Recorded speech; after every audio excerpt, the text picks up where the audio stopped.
el estado de insolvencia de un deudor se mide por la capacidad de no poder pagar. No es que no te quiero pagar, sino yo no voy a pagarles porque no tengo de dónde.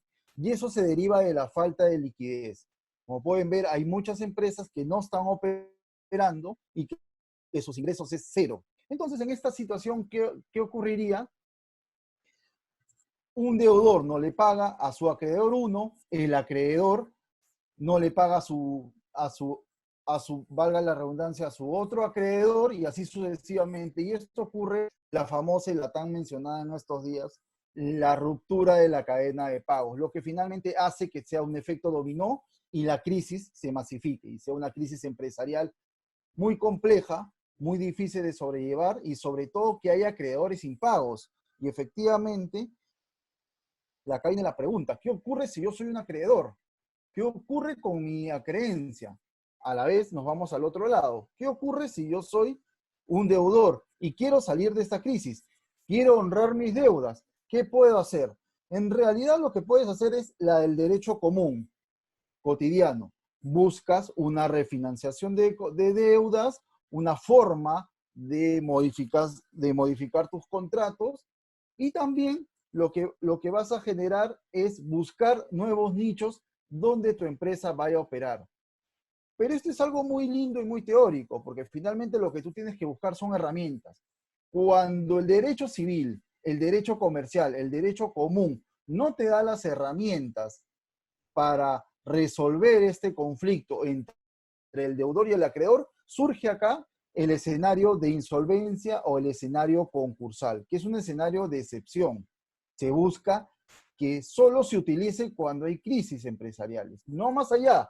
No busques utilizarla de mala manera, sino lo que vas a buscar es salir de tu problema, que en este caso sería el no pago a tus acreedores.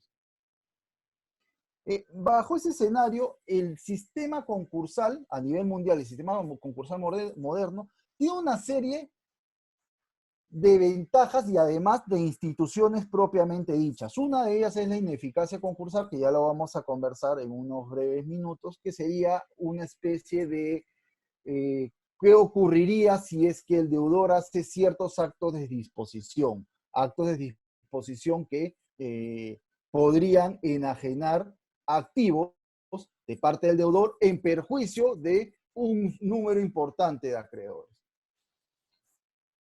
Para esto, el sistema concursal opera de dos maneras. Una etapa preconcursal es una etapa inicial, es una etapa de postulación al concurso, que ya lo vamos a ver en el cuadro que hoy les he preparado. Y una segunda parte que es el concurso en sí mismo, cuando se gatille el procedimiento concursal, porque no es automático. Ustedes van a poder ver en otros ordenamientos jurídicos donde el procedimiento concursal se da automáticamente cuando tú presentas, el deudor presenta o sus acreedores presentan la solicitud de inicio de concurso. En esas circunstancias, en esas latitudes, en esos países, el concurso y sus efectos ocurre en ese primer momento. Sin embargo, en el Perú no es así. Ocurre cuando la autoridad concursal, que en el Perú es el INDECOPI, analiza la documentación que presenta tanto el deudor como el acreedor. En este caso, lo analiza y ve si es que efectivamente cumples con los requisitos que establece la norma y los parámetros. Quisiera ver si podrían colocar el gráfico que he preparado. Denme un minuto a ver si lo colocan. Muchas gracias. Acá tenemos los dos procedimientos concursales que existen al día de hoy. A todo esto, y ya lo vamos a poder conversar en otras reuniones más adelante, se está trabajando en estas fechas un procedimiento concursal transitorio que se entendería es muy distinto a estos. ¿Okay? No se tiene mayor información, simplemente que va a ser un procedimiento rápido, pero por ahora vamos a explicar lo que vienen a ser estos dos tipos de procedimientos concursales que existen. Y ya vamos a ver cuáles son los efectos del concurso y por qué es importante la ineficacia concursal de los actos de disposición del deudor concursado. Primero tenemos un procedimiento concursal preventivo, su mismo nombre lo dice, prevenir. Es cuando la crisis está incipiente, la crisis recién se está formando, no hay mayor discrepancia de parte de los acreedores con el deudor en cuanto a la deuda. Simplemente lo que se va a buscar es que el deudor busque un respiro, busque establecer un cronograma de pagos y con eso sales del procedimiento concursal. Entonces, ¿cuál es el requisito? Y acá es un tema muy importante, solo el deudor puede solicitar el procedimiento concursal preventivo. ¿Y cuál es su requisito? Para esto hay que presentar una serie de documentaciones contables y financieras. En la práctica no es tan simple iniciar este proceso concursal. ¿Por qué? Muy simple.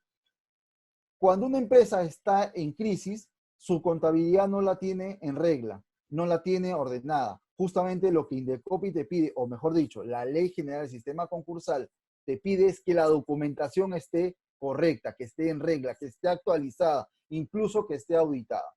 Pero bueno, vamos al requisito establecido para que un deudor se someta a un procedimiento concursal preventivo, que es que el deudor no se encuentre en ninguno de los supuestos establecidos en el procedimiento concursal ordinario. ¿Y cuáles son? Vamos a ver en el cuadro de abajo que es que cuando el universo total de las obligaciones tienen que ser menos de un tercio,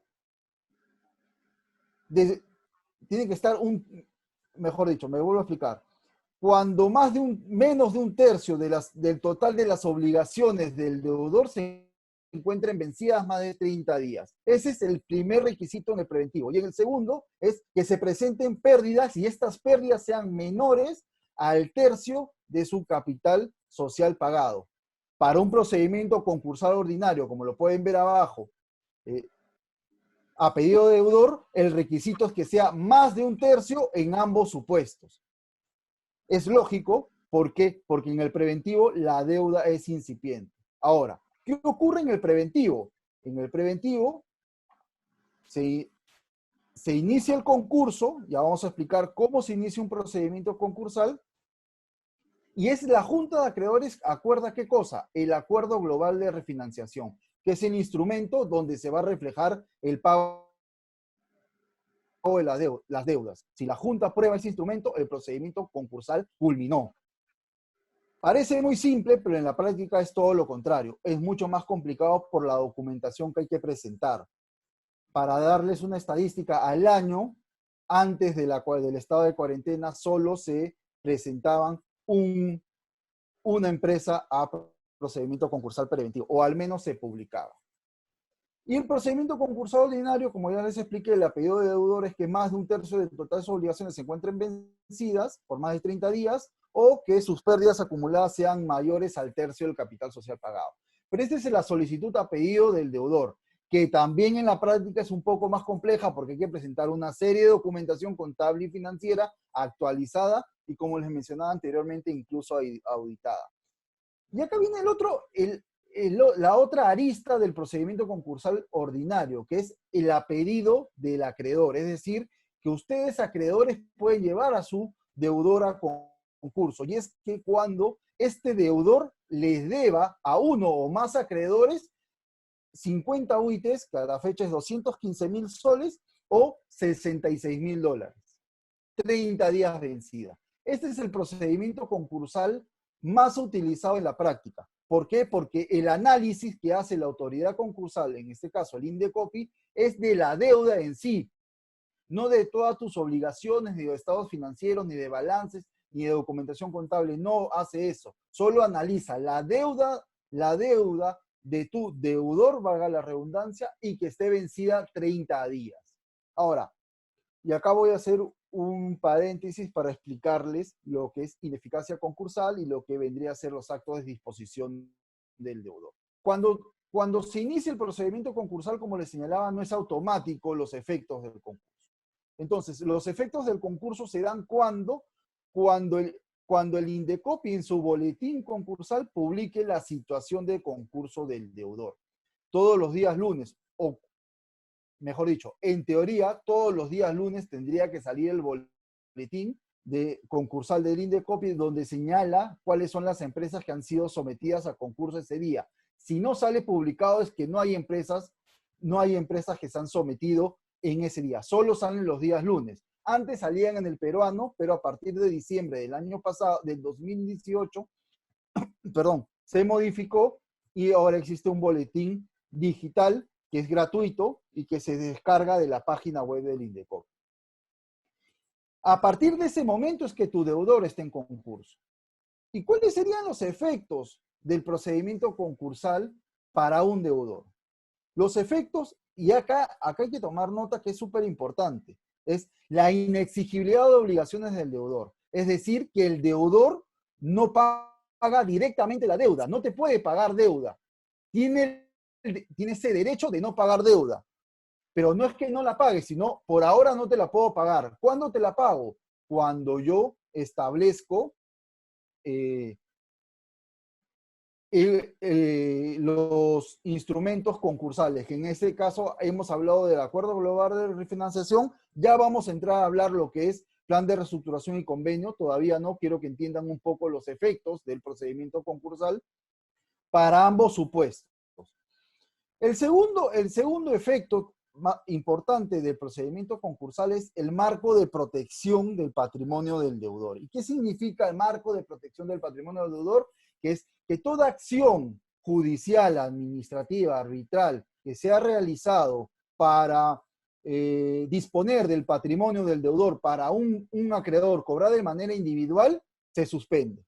Es decir, el típico ejemplo, una medida cautelar en forma de retención de cuentas bancarias. Si eso ha ocurrido, cuando se inicia el concurso, es decir, se haya publicado en el boletín, estas medidas cautelares se levantan en favor del deudor. ¿Y cuál es la lógica? La lógica es muy simple, y es, tienes que resguardar patrimonio del deudor para pagar a tus acreedores.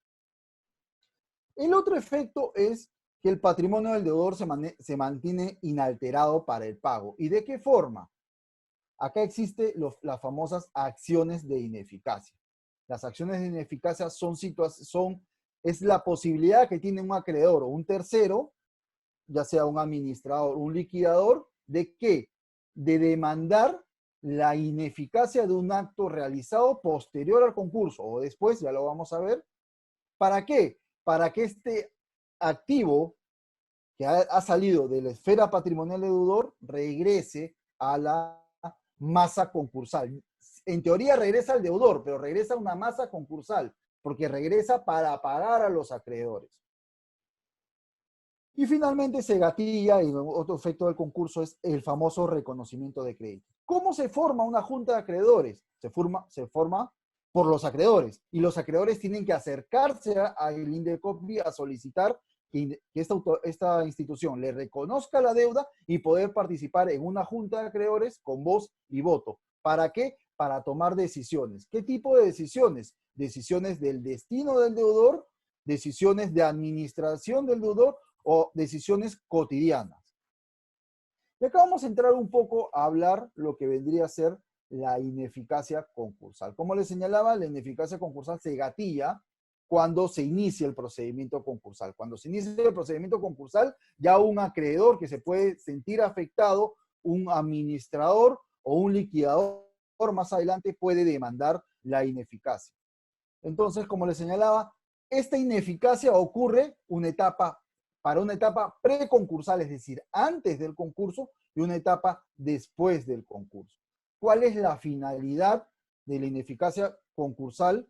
Que es justamente discutir los actos de disposición celebrados por el deudor concursado antes del concurso, es recomponer la masa concursal. Recompones, ¿por qué? Porque lo que vas a hacer en el concurso es buscar activos. ¿Cuáles son los activos que tiene el deudor? ¿Cuáles son los activos que tiene el deudor para pagar deuda?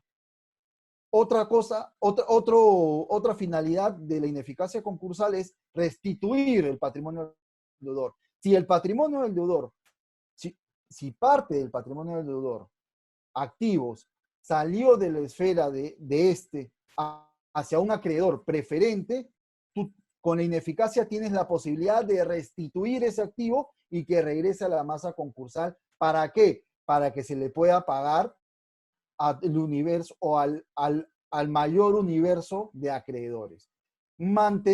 Otra finalidad es mantener la masa activa del deudor concursado. ¿Por qué? Porque si tú sabes que existe la ineficacia concursal, sabes qué actos no puedes celebrar. Y ya vamos a ver qué tipo de actos pueden ser, porque pueden ser en detrimento o disminución del patrimonio del deudor, en perjuicio de la colectividad de acreedores, puedes beneficiar a un acreedor de manera individual, etc. Pero ya vamos a ver cuáles son los requisitos que te establece la ley concursal sobre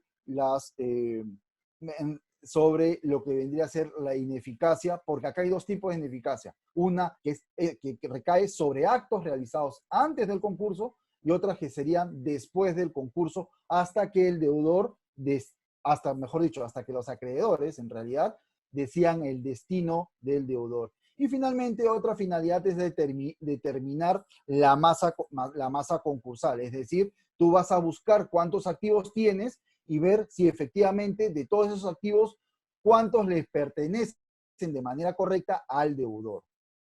¿Para qué? Para pagar a los acreedores. Básicamente eso. Entonces, en el Perú tenemos dos tipos de ineficacia concursal. La primera es la que se le llama periodo de sospecha. ¿Por qué se le llama periodo de sospecha? Porque en realidad, como se gestó antes del concurso y el concurso, ojo, se hace público al momento en que se publica el boletín concursal. Antes no.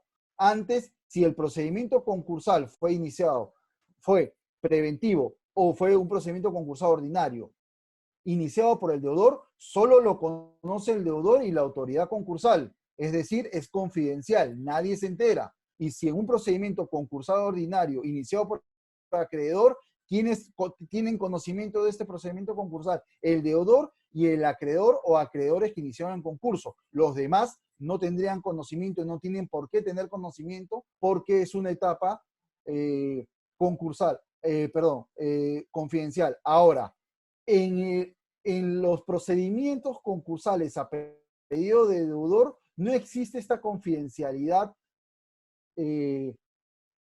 per se. La ley te dice que estos procedimientos no operaría la confidencialidad, pero en la práctica es muy difícil determinar si es que un deudor X ha iniciado concurso.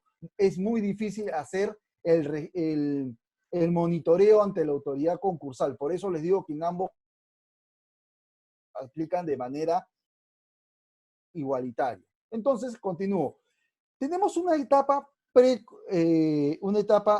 de ineficacia concursal antes del concurso, que se le llama periodo de sospecha. ¿Y cuándo opera esto? Primero, que el deudor esté en concurso, porque es así, si el deudor no está en concurso, tendrías que demandar una acción pauliana y no una acción de eficacia concursal. Segundo, que el acto de disposición haya sido celebrado por el deudor. El deudor haya tenido que desprender patrimonio de él. El tercero, y acá es un tema de temporalidad, es que el deudor haya celebrado este año un año antes, y acá lo vamos a llamar a grandes rasgos, un año antes del concurso. No vamos a describir, la norma es un poco determinante para ciertos supuestos, pero para este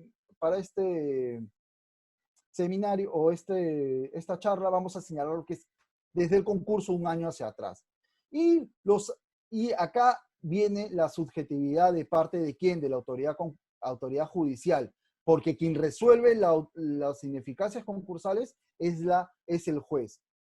Y acá hay dos requisitos que no están determinados en la norma y que operan a liberalidad del juez. Los actos de disposición que no vayan en el desarrollo normal de la actividad del deudor. Acá habrá que determinar qué es para el juez una actividad que vaya en el curso normal de la actividad del deudor. Y la otra situación es que cause, mejor dicho, perjuicio al patrimonio del deudor. Entonces tenemos 4 supuestos determinantes, que es que el acto de disposición haya sido celebrado por el deudor, que el acto de disposición no se haya celebrado dentro de la actividad normal del deudor, que cause un perjuicio al patrimonio del deudor. Se entendería que si tienes 5 carros y vendes uno y tienes 4 para acreedores, este uno que vendiste causa perjuicio al patrimonio del deudor, se entendería que sí, porque disminuiría el patrimonio del deudor. Acá lo que tendría que haber hecho el legislador es establecer que cause un perjuicio al patrimonio del deudor y a los acreedores. Y el cuarto requisito es que sea celebrado un año antes. Entonces, acá, ¿qué es importante? Si bien se está hablando de refinanciación de créditos, de modificación de contratos, etcétera, acá es muy importante tener en cuenta una cosa, y es, si tú sabes o tienes mucha presunción que tu deudor va a ir a concurso, que tu cliente va a ir a concurso, que tu contraparte va a ir a concurso, tienes que tener mucho cuidado en qué acto vas a celebrar, porque puedes caer en esta situación de ineficacia. Y ahora no puedes ver las consecuencias, pero cuando está en concurso, un acreedor, un administrador, un liquidador, recuerden que en el mundo concursal el administrador y el liquidador son los que cobran primero. Entonces tiene muchos incentivos para escarbar y ver qué tipo de actos de disposición celebró el deudor antes y después del concurso. Entonces, estos administradores o liquidadores lo que van a hacer es demandar la ineficacia y buscar la restitución del bien. ¿A favor de quién? En teoría de los acreedores. Perdón, exactamente, en favor de los acreedores. Entonces, esa es la ineficacia concursal en su etapa antes del concurso, que vendría a ser lo que se llama en doctrina periodo de sospecha.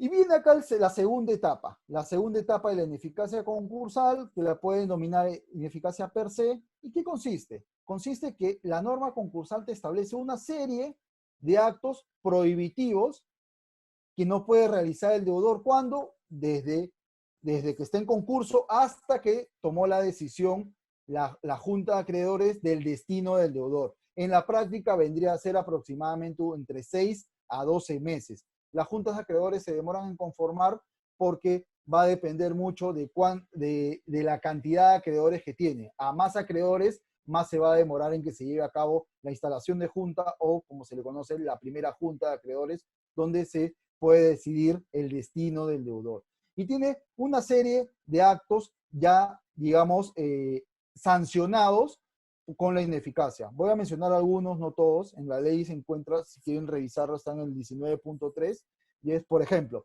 todo pago anticipado por obligaciones no vencidas, cualquiera que sea la forma que se realice.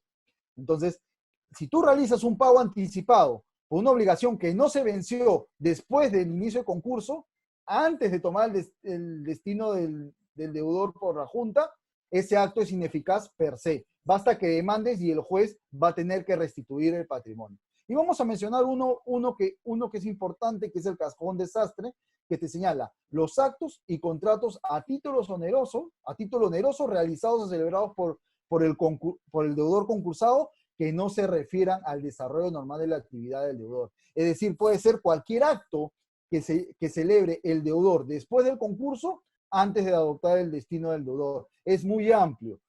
Y esta ineficacia ya es per se. No es el anterior supuesto donde tienes que analizar una serie de requisitos y va a criterio del juez qué es lo que dice que es actividad normal del desarrollo del deudor, o si efectivamente se desarrolló dentro del año, a ver el cómputo. No.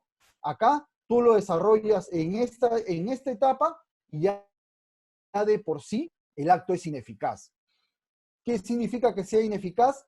La ley concursal te establece que tienes que restituir el patrimonio del deudor a la masa concursal. Ya con los temas procesales, ustedes van a decir, como ya les había adelantado, ¿quién resuelve las ineficacias concursales? Estos actos de disposición del deudor que han perjudicado a los acreedores o que le das preferencia a un acreedor frente a otro, ¿quién lo resuelve? Quien lo resuelve es la autoridad judicial. Es un proceso sumarísimo. No lo resuelve Indecopi. Indecopi no tiene legitimidad para determinar si un acto es ineficaz o no. Las consecuencias de la ineficacia concursal es el reintegro del activo a la masa concursal. Es importante. ¿Por qué? Porque lo que buscan los acreedores es que haya más activos para poder cumplir con la mayor parte del universo de acreedores. Hay que tener en cuenta también que en la ineficacia concursal opera la buena fe, pero acá la buena fe registral. Si los actos han sido realizados basados en la buena fe registral, en realidad no operaría la ineficacia concursal. Ahora, algo que hay que demarcar y que mucho se ve en las demandas de ineficacia. Acá no interesa el perjuicio o no a los acreedores. Olvídense de eso. Esto no es acción pauliana. La ineficacia concursal moderna desterró el fraude a los acreedores. No se mide y no tiene por qué medirlo. Si se dan cuenta, yo no he mencionado en ninguno de los supuestos fraude a los acreedores. ¿Por qué? Porque ya no lo establece. Basta que cumplas con los requisitos, ya sea en el periodo de sospecha o ya sea en la ineficacia per se, que ya tienes una lista taxativa, basta que estés en esos supuestos donde ya estarías inmerso en una demanda fundada de ineficacia concursal y por ende la restitución del activo. ¿Qué pasa con los activos que no son inscribibles? Va a ser difícil acreditar la buena fe registral, por no decir imposible. Entonces, ¿a qué quiero llegar con la ineficacia concursal sobre los actos de disposición del deudor? Es una institución sumamente importante, que ahora muchas empresas están celebrando, digamos, contratos, renovación de contratos, cambiando garantías, etcétera, etcétera, pero si en un futuro, y acá hay que ver también este nuevo procedimiento concursal que se va a implementar en los próximos días, si tiene alguna protección sobre ineficacia concursal, en realidad no lo sabemos, hay que esperar que se emita la norma, tienen que tener mucho cuidado de qué actos vas a celebrar. ¿Por qué? Porque el día de hoy estás bien, y en 6 meses estás mal y puedes ir a concurso y ese acto puede perjudicar a tus acreedores. Como les digo, no se busca en ningún momento el fraude a los acreedores. Lo que se busca es poder recomponer, restituir patrimonio que se enajenó en teoría fuera de la actividad normal del deudor concursado para beneficio de los acreedores. Ese es un poco lo que les quería explicar, lo que vendría a ser la ineficacia concursal. Ok, continuamos. Entonces, ya tenemos los efectos del concurso. ¿Qué ocurre después? Bueno, se tiene que iniciar la etapa de reconocimiento de créditos, que implica que todos los acreedores con créditos reconocidos tienen que acercarse al Indecopi a solicitar que les diga, ok, el deudor te debe X monto, lo que tú estás solicitando. ¿Hay disputas, hay divergencias entre los actores? Sí, sí los hay. Es por eso la demora en instalarse la primera junta. Las juntas de acreedores se demoran por 2 situaciones. Pueden ser por otras, pero las dos principales es por la cantidad de acreedores que se apersona un procedimiento concursal, porque Indecopi tiene que resolver la gran mayoría. Por ejemplo, una empresa medianamente grande tiene muchos acreedores laborales.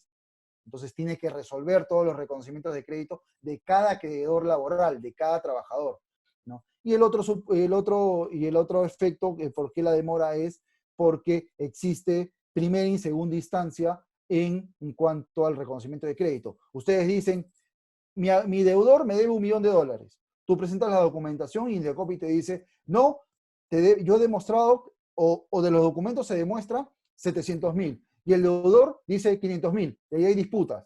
Te pueden reconocer 700, 500, tú sigues con tu idea que es 1.000.000 o consideras que es 1.000.000, puedes apelar. Toda esa etapa dura aproximadamente 1 año. Es por eso que el cálculo para la instalación de junta de acreedores es entre 6 a 12 meses. Va a depender del número de acreedores.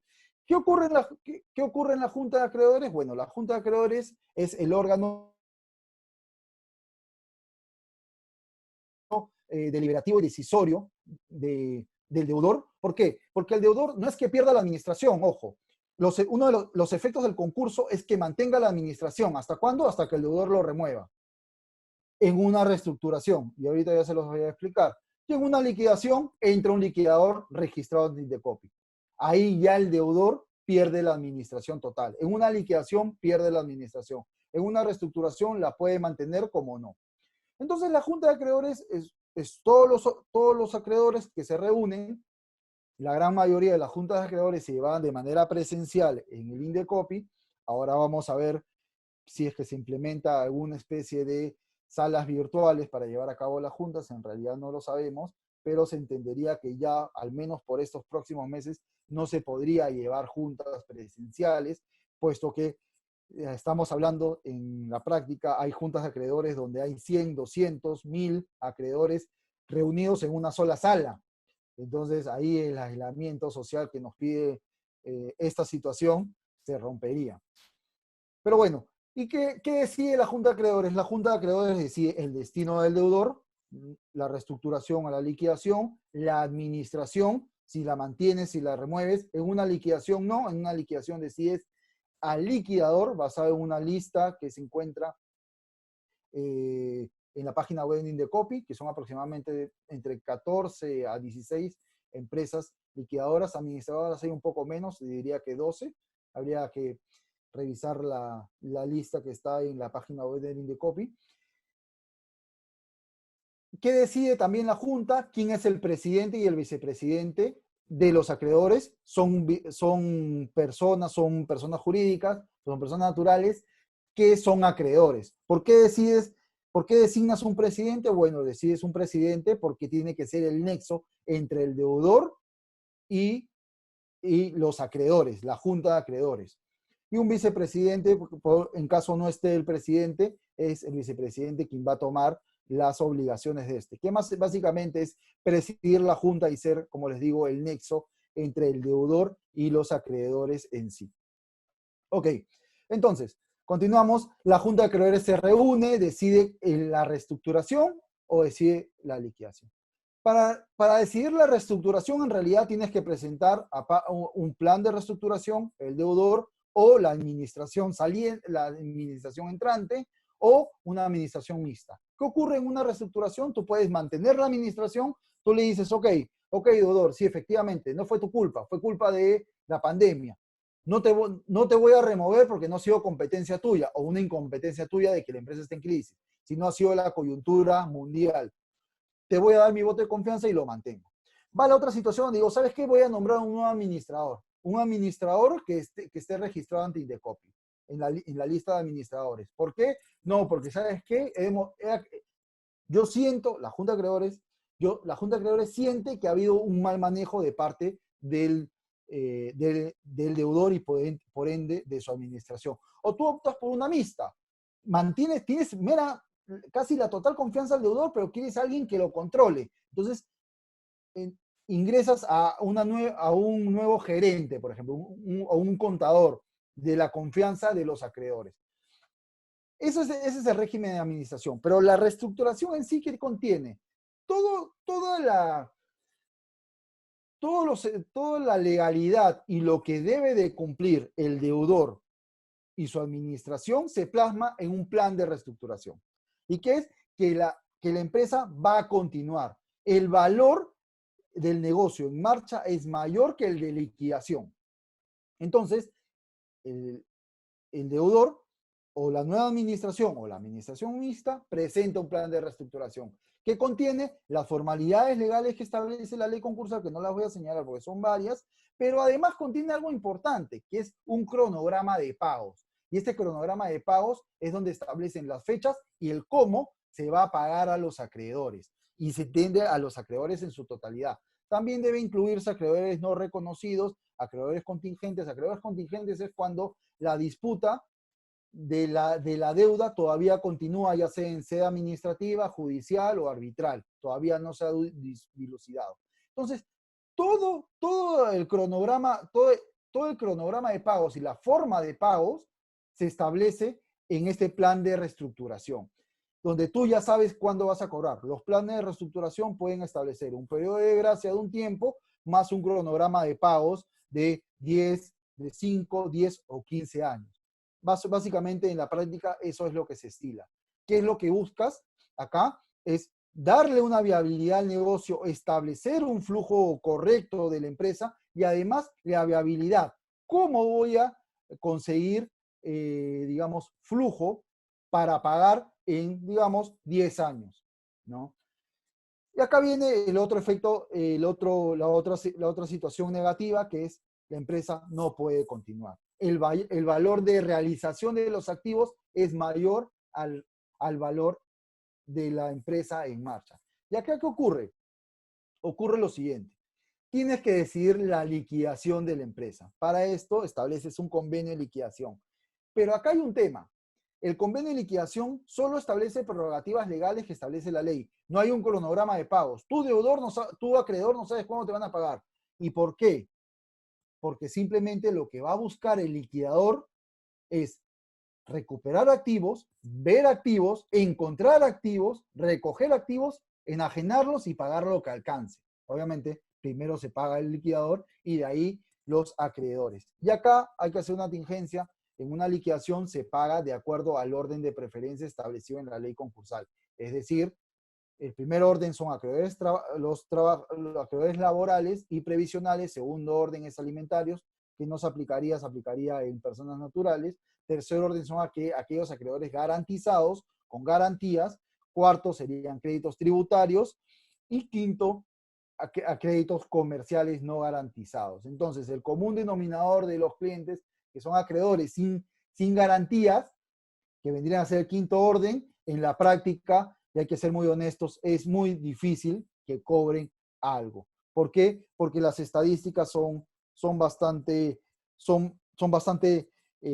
duras, y la realidad te dice que solo cobra la cuarta parte de los acreedores en un procedimiento concursal.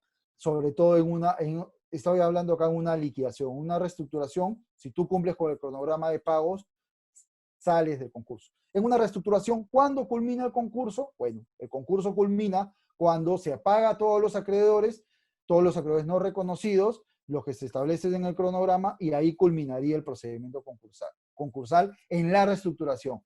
¿Qué pasa si tú incumples? Bueno, si tú incumples el cronograma de pagos, pasas a una liquidación, a una disolución y liquidación.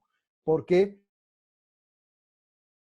Porque la ley te establece que no has podido cumplir, que si no puedes cumplir es que la empresa no es viable, y la lógica es que tengas que ir al derrotero normal de esta situación, que es una salida ordenada del mercado, liquidar. Y en un convenio, en una liquidación, ¿cuándo culmina el procedimiento concursal? Bueno, cuando pagas a todos los acreedores, que como les digo, en la práctica eso no ocurre, o cuando el liquidador le informa al Indecopi que ya no hay activos con qué vender y se procede a la quiebra judicial. Ya en la quiebra judicial ya puedes los acreedores solicitar el certificado de incobrabilidad. Y acá hay un tema también interesante. El certificado de incobrabilidad te sirve para castigar deudas. Acá hay un tema importante, y es: suscrito el convenio de liquidación, si tú eres un acreedor que sabes que no vas a cobrar, tienes la posibilidad de apartarte del procedimiento y solicitar un certificado de incobrabilidad al Indecopi. No tienes que esperar que se tramite la quiebra ante el Poder Judicial, porque la quiebra es judicial, y de ahí apersonarte al proceso para que el juez te establezca en realidad, mejor dicho, te emita el certificado de incobrabilidad. Entonces, en resumen, tenemos una etapa preconcursal, que son los requisitos que se establece la ley concursal, que debes de cumplirla para ingresar al concurso. Tienes un preventivo, que es a pedido de deudor. Tienes un procedimiento concursado ordinario, que es a pedido de deudor o acreedor. La gran mayoría de procedimientos que se dan en el Perú antes del estado de emergencia son procedimientos a pedido de acreedores. Después de eso tienes la publicación del concurso, donde ahí es donde empieza a correr los verdaderos, ahí es donde empieza a correr los efectos del concurso, que sería básicamente la inexigilidad de obligaciones, que tú no pagas deuda, el marco de protección del patrimonio del deudor, que tu patrimonio se blinda, nadie lo toca, no puedes hacer ejecuciones forzadas de los activos, porque eso se podría hacer,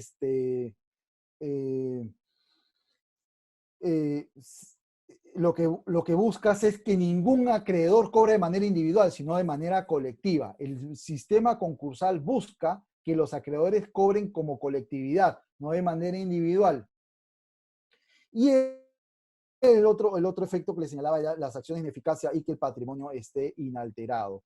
Y eso es un poco lo que vendría a ser los efectos. ¿Qué pasa después? Tienes la etapa de reconocimiento de crédito, todos los procedimientos concursales, eh, todos los procedimientos concursales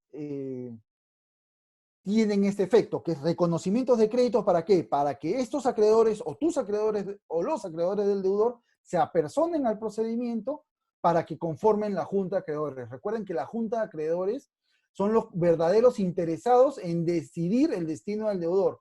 ¿Por qué? Porque ellos son los que van a asumir las pérdidas, ¿ya? Van a asumir las ganancias. Si hay activos, cobro. Si no, no. Justo acá estoy leyendo una de las preguntas que viene algo a ver con el preventivo, que lo voy a leer, que es interesante, que algo no lo he mencionado. Dice, en el procedimiento preventivo hay un marco de protección legal del patrimonio. Es una buena pregunta, porque tú lo que tienes que hacer es solicitarlo. Sí hay un marco de protección, pero, por ejemplo, la exigibilidad la tienes que solicitar.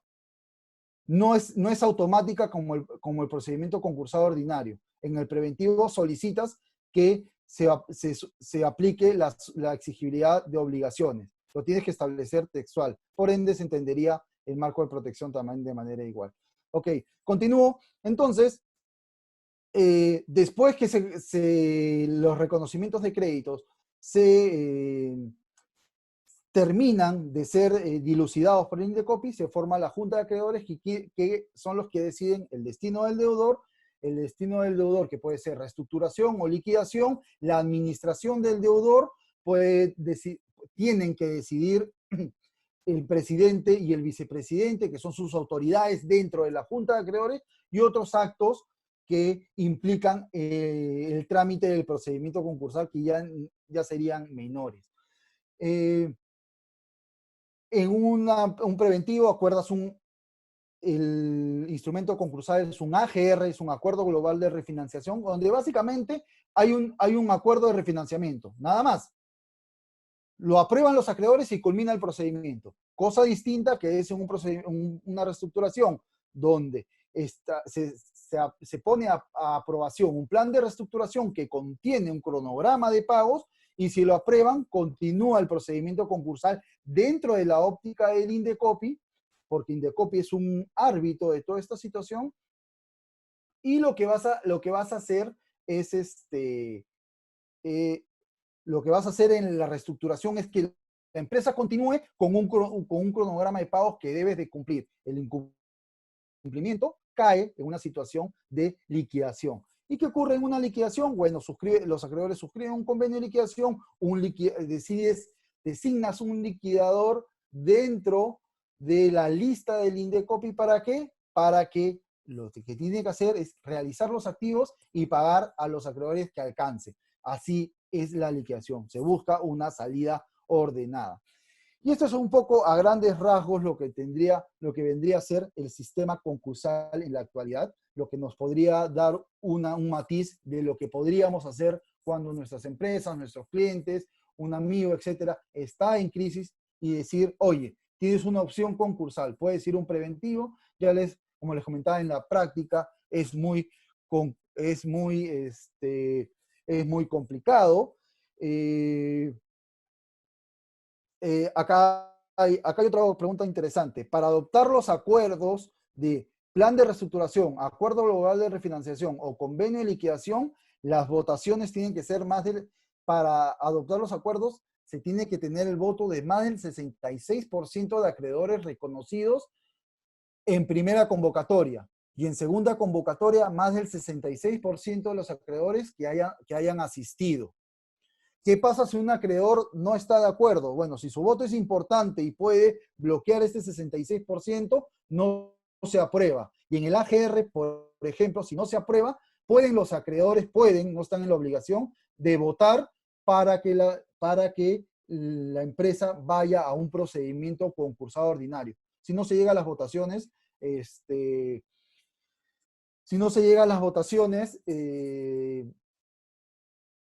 se concluiría el procedimiento sin llevarlo al ordinario. Ahora, acá hay que mencionar un punto que es importante. ¿Qué ocurre con los acreedores vinculados? ¿Ya? Y acá, ¿los acreedores vinculados tienen derecho de voz y voto? Sí lo tienen. ¿Pueden participar en la junta de acreedores? Sí. Pero ¿qué sucede?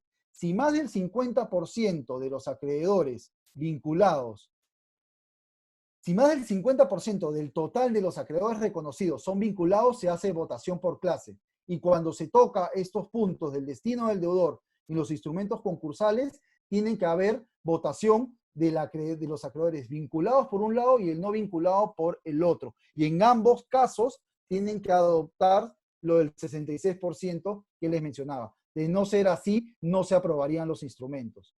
Es un poco el tema de los acuerdos de juntas para el destino del deudor. Este es un poco el tema, estos temas de reestructuración del sistema concursal, de lo que es la insolvencia, de las crisis empresariales. Ok, disculpen por pararme porque estoy leyendo las preguntas, tratando de absorberlas. Me piden conversar un poco de la situación de Universitario de Deportes. A ver, Universitario de Deportes se sometió a un procedimiento concursal especial para actividades, para estas asociaciones que hacían actividad deportiva futbolística. Así se llamaba este decreto de urgencia y después fue la ley en el 2012. Sin embargo, el caso Universitario de Deportes es muy particular, porque en ese entonces se acogieron 5 clubes de fútbol, pero Universitario de Deportes fue el único que incumplió con los plazos. Por eso, en la actualidad está en un proceso concursado ordinario bajo una reestructuración. ¿Qué ocurre en la actualidad? Lo que he entendido es que supuestamente tendrían que ver hay dos administraciones en realidad. Una por el lado A y el otro por el lado B. Sin embargo, a la persona que me está escribiendo, yo le diría, en la página web del Indecopi, en la parte concursal, se ha publicado la resolución de Indecopi de primera instancia donde señala que la administración, si no me equivoco, yo no estoy a favor de uno ni de otro, hago ese disclaimer, sino que es la administración de Carlos Moreno quien la mantiene, pero no puede hacer acto de disposición. Si esa es más o menos la pregunta. Eso es un poco lo que señala Indecopi. Entonces, acá hay un punto importante. Cuando entra a administrar, propiamente dicho, una administración, una reestructuración o un liquidador, en realidad cuando la Junta lo designa, pero válidamente hay que hacer el trámite en registros públicos. ¿Por qué? Por un tema muy simple, hay que administrar cuentas corrientes. Para eso hay que hacer el trámite registral.